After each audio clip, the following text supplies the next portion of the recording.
பொதுத்துறை வங்கிகளில் குறைந்தபட்ச இருப்பு தொகையை வைக்காத வாடிக்கையாளர்களிடம் இருந்து கடந்த 5 ஆண்டுகளில் ரூபாய் 8,495 கோடி அபராதமாக வசூலிக்கப்பட்டுள்ளது. குறைந்தபட்ச இருப்பு தொகை அபராதம் குறித்து மக்களவையில் உறுப்பினர்கள் எழுப்பிய கேள்விக்கு நிதித்துறை இணையமைச்சர் பங்கஜ் சௌத்ரி எழுத்துப்பூர்வமாக பதிலளித்துள்ளார்.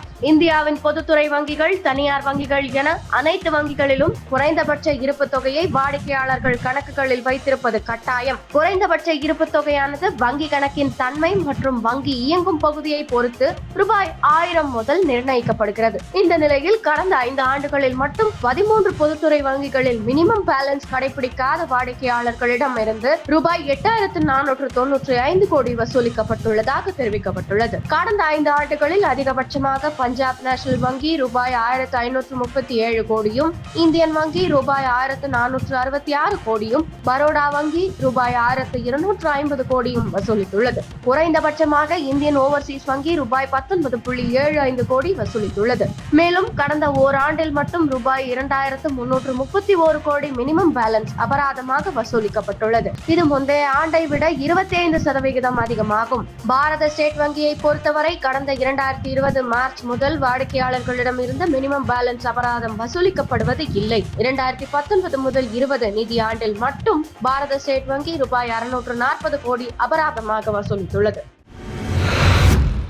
பேராசிரியர்கள் ஒன்றுக்கும் மேற்பட்ட இன்ஜினியரிங் கல்லூரிகளில் வேலை பார்ப்பது போல கணக்கு காட்டப்பட்ட விவகாரம் தொடர்பாக 295 இன்ஜினியரிங் கல்லூரிகளிடம் விளக்கம் கேட்டு அண்ணா பல்கலை நோட்டீஸ் அனுப்பியுள்ளது. அதில் சம்பந்தப்பட்ட கல்லூரிகள் 7 நாட்களுக்குள் விளக்கம் அளிக்க வேண்டும். இல்லையேல் நிர்வாகத்திடம் எந்த விளக்கமும் இல்லை என்று கருதப்படும்.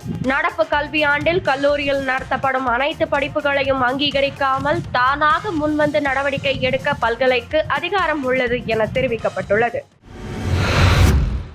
கேரள மாநிலம் வயநாடு பகுதியில் கடுமையான மழை பொழிவின் காரணமாக ஏற்பட்ட நிலச்சரிவில் விலை மதிக்க முடியாத உயிரிழப்புகளும் பொது சொத்துக்களும் சேதமும் ஏற்பட்டுள்ள நிலையில் கேரள முதல்வர் பினராயி விஜயனை தமிழக முதலமைச்சர் ஸ்டாலின் தொலைபேசியில் தொடர்பு கொண்டு பேசினார். இயற்கை பேரிடரால் ஏற்பட்டுள்ள உயிரிழப்புகளுக்கு தனது வருத்தத்தையும் ஆழ்ந்த இரங்கலையும் தெரிவித்துக் கொண்ட முதலமைச்சர் தமிழக அரசின் சார்பில் தேவையான அனைத்து உதவிகளையும் செய்து தருவதாகவும் உறுதியளித்துள்ளார். மேலும் பாதிக்கப்பட்டுள்ள பகுதிகளில் நிவாரணப் பணிகளுக்கு என கேரள அரசுக்கு தமிழக அரசின் சார்பில் முதலமைச்சரின் பொது நிவாரண நிதியிலிருந்து ரூபாய் 5 கோடி வழங்கிடவும் முதலமைச்சர் உத்தரவிட்டுள்ளார்.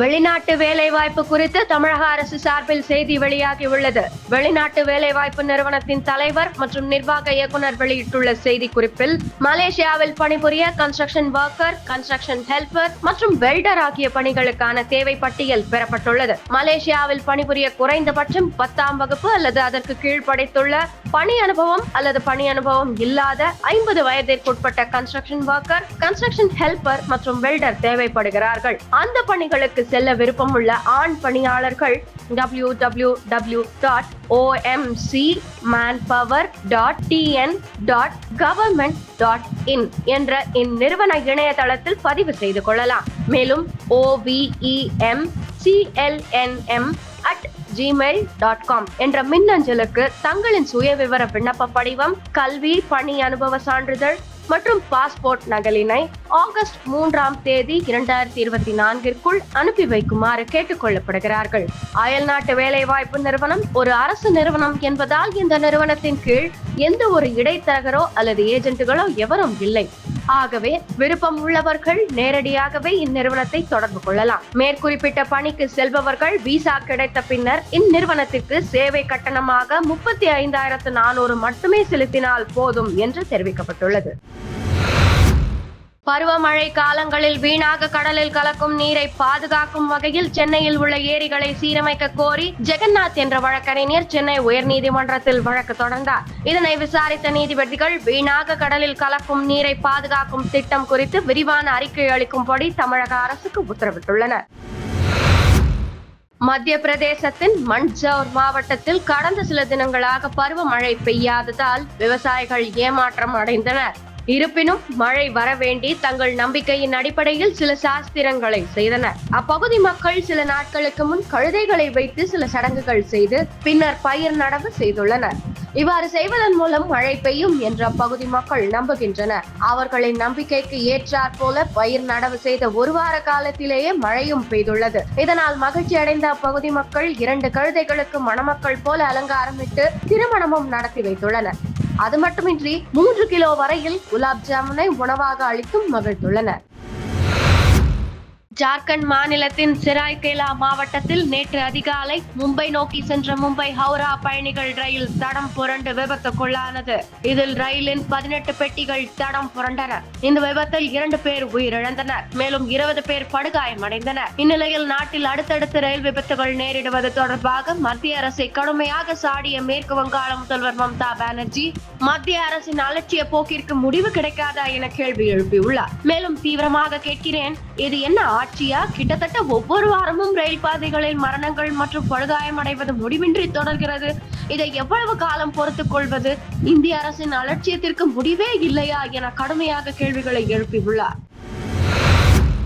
பாகிஸ்தான் ராணுவத்தை சேர்ந்த 600 கமாண்டோக்கள் காஷ்மீருக்குள் ஊடுருவி உள்ளதாக அம்மாநிலத்தை சேர்ந்த சமூக ஆர்வலர் அம்ஜத் அயூப் மிர்சா மற்றும் முன்னாள் டிஜிபி ஷேஸ்பால் வைத் ஆகியோர் கூறியுள்ளனர். இதனை அடுத்து தேடுதல் வேட்டையில் ராணுவத்தினர் ஈடுபட்டுள்ளனர். இது தொடர்பாக அம்ஜத் அயூப் மிர்சா வெளியிட்ட சமூக வலைதள பதிவில், பாகிஸ்தான் ராணுவத்தின் சிறப்பு பயிற்சி பெற்ற குழு அதிகாரி அதில் ரஹ்மானி காஷ்மீரில் தாக்குதல் நடத்த திட்டமிட்டு வருகிறார். SSG பட்டாலியனின் 600 கமாண்டோக்கள் குப்வாரா உள்ளிட்ட பகுதி வழியாக காஷ்மீருக்குள் ஊடுருவி உள்ளனர். உள்ளூர் ஜிஹாதி குழுவினர் அவர்களுக்கு உதவுகின்றனர். பூஞ்ச், உரி, ரஜோரி ஆகிய பகுதிகளில் தலா 150 பேர் 3 குழுக்களாக பிரிந்து ஊடுருவி உள்ளனர் என கூறினர். இதனை அடுத்து காஷ்மீரில் இந்திய ராணுவத்தினர் கிராமமாக தீவிரமாக கமாண்டோக்களை தேடி வருகின்றனர். இந்த பணியை பிரதமர் அலுவலகம் நேரடியாக கண்காணித்து வருகிறது. தேடும் பணி குறித்து தேசிய பாதுகாப்பு ஆலோசகர் இந்திய ராணுவ தளபதிக்கு அறிக்கை அளித்து வருகின்றனர். பயங்கரவாதிகள் ஊடுருவி உள்ளதாக கூறப்படும் பகுதிகளில் ராணுவத்தினர் குவிக்கப்பட்டுள்ளனர். வடகொரிய அதிபர் கிம் ஜாங் உன் தனது டீனேஜ் வயது மகள் கிம் ஜூயேவை தனக்கு பிறகு அதிபர் பதவியில் அமர்த்துவதற்கான ஏற்பாடுகள் செய்து வருவதாக தென்கொரிய புலனாய்வு அமைப்பு வெளியிட்ட அறிக்கையில் கூறப்பட்டுள்ளது.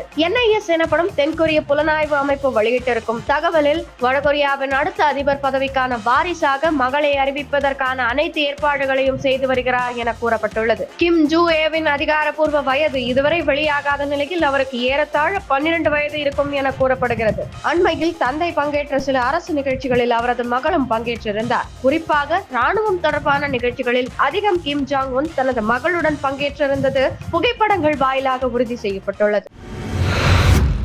BCCI செயலர் ஜெய்ஷா ஆசிய கிரிக்கெட் கவுன்சிலின் தலைவராக பதவி வகித்து வருகிறார். சுழற்சி முறையில் இந்த ஆண்டின் இறுதியில் ஆசிய கிரிக்கெட் கவுன்சிலின் அடுத்த தலைவராக பாகிஸ்தான் கிரிக்கெட் வாரிய தலைவர் மோஷின் நக்வி நியமிக்கப்பட உள்ளார்.